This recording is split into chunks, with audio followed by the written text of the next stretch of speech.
त्याच्या घडीची सर्वात मोठी बातमी आपण पाहतोय 108 अॅम्ब्युलन्स निविदा प्रकरणासंदर्भात निविदा मंजूर झाल्यानंतर कंपनीची स्थापना करण्यात आलेली आहे। माहितीच्या अधिकारातून ही बाब आता उघडकीस आलेली आहे। कंपनीची स्थापनाच नव्हती तर टेंडर नेमकं कुणाला दिलं असा सवाल सुद्धा आता उपस्थित केला जातोय।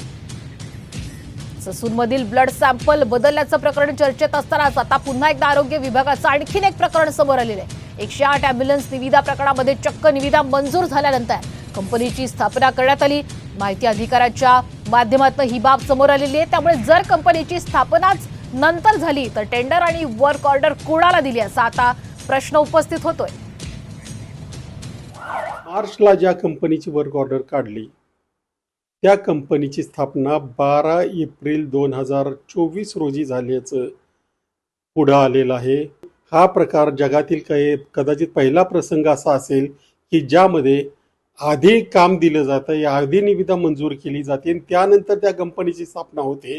एवढा मोठा प्रकार महाराष्ट्राच्या मंत्रिमंडळात होतोय। कंपनीची स्थापना झाली नसताना त्या कंपनीला वर्क ऑर्डर देणं हा किती मोठा घोटाळा आहे।